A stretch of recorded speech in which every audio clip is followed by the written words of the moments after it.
Well, But I started off by mentioning I'm a therapist, and one of the things I did about starting this show 3.5 years ago was trying to see about how my guests, especially because I was in the Black community, we just don't do mental health. We take it to Jesus, which isn't a bad thing. right, But right, yeah. how have you been able to? How have you been You could able? have said that better.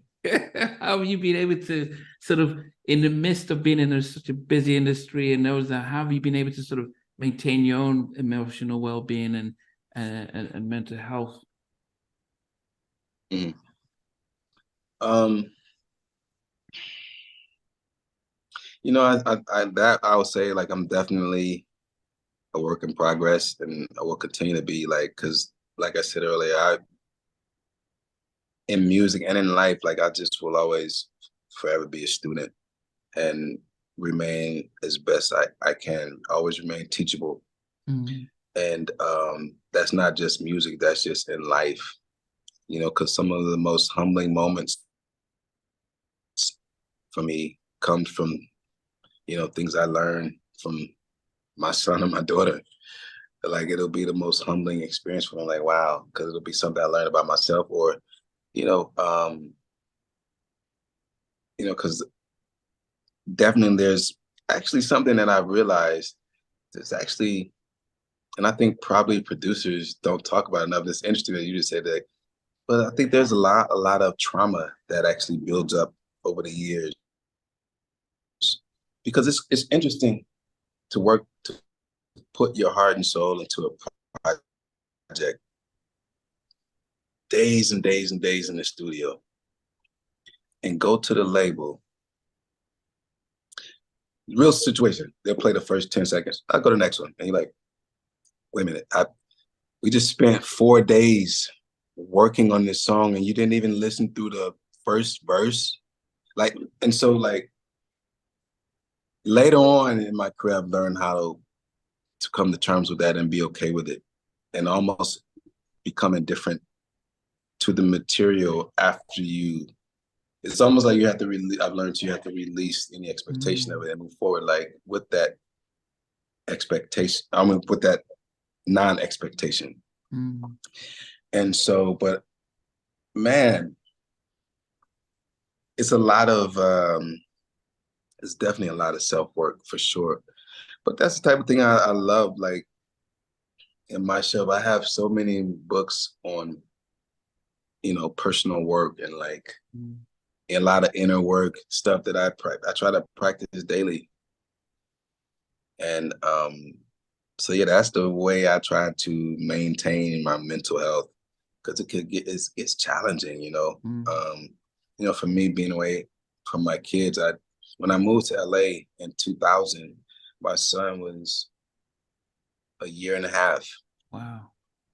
and so and but it was such a great opportunity for me at the time. We had just did all these deals with DreamWorks, and DreamWorks was entering the music business and the publishing business, Yeah, and the we were one of their soundtrack first actually. signees. Mm, Our first publishing deal outside Dallas was with DreamWorks, and so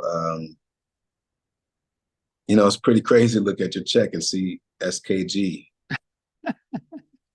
That DreamWorks Spielberg, SKG. yeah, That's Spielberg, Katzenberg, and and Geffen. Geffen, yeah, yeah, Three of the most powerful cats in yeah, media.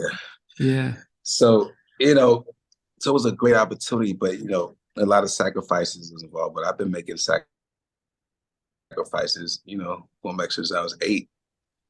And so yeah, and then you learn to get a more broader understanding of life, and kind of just realize that at the end of the day, it gets to a certain point, we all are chasing the same dream. All of Mm, us. We either want, at the end of the day, to feel loved, or to mm, feel as if we've given someone love.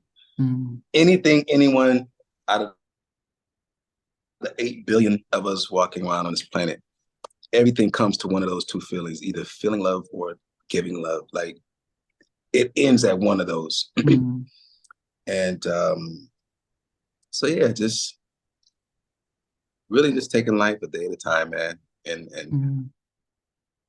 trying to make sure that the world is a better place it was than it was before I was here.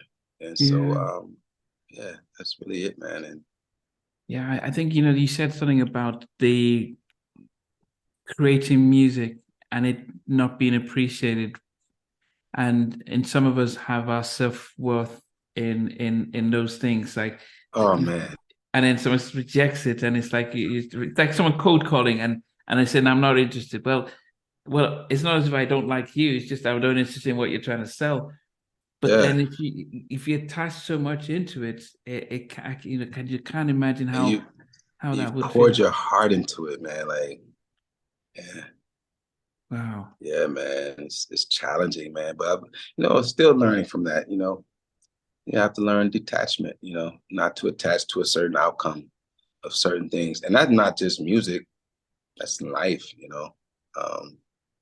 And these are things I try to teach my son and my daughter. Like a lot of experiences I've had in music, I haven't always done things the right way, or even in life, I haven't always done things the right way. But you know, at the end of the day, I try to be a person that they could be proud of, like my son and my daughter. And so, um, yes, man. So Yeah. a day at a If time. if we just wrap up and try to say, what would be your 5 favorite productions that you've done over the years? If you think of if you have to meet, if the Library of Congress says, okay, but give us your 5 best songs that you're going to put up in the vault, which 5 would you give them Uh, then? well, I would say "So Into You."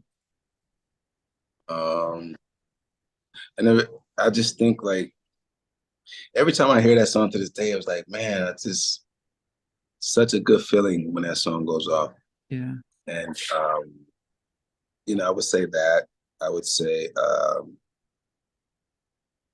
some of the songs would be like unreleased, but I'll just stick with like released material. I would say "So Into You." I would say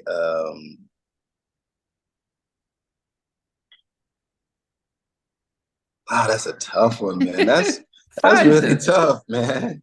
Yeah. I would say "So Into You," "Slow Down," because I think "Slow Down" was very innovative Yeah. at the time when it came out. I don't think anything was sounding like it. Uh, I think so. I would say "So Into You," "Slow Down." I would say 50 Candles by Boys to Men. Um, that's really tough, man. Man, I don't know. I don't know. I think I would have to. Yeah. Well, yes, that's tough, man. 50 Candles, "Slow Down," "So Into You." Now, I probably "Missing You," and I don't want to say it because like these are songs that are still playing. I don't want to, because I don't want to sound like self-absorbed, but like I feel like "Missing You" um so melancholy, like Yeah, yeah, yeah. so melancholy, and so I would say "Missing You," "So Into You," "Slow Down," 50 Candles, and then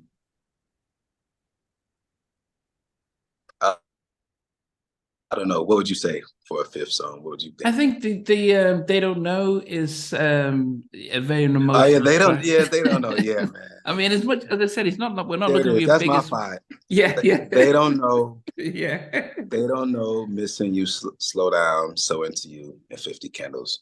Yeah, because I think 50 Candles, like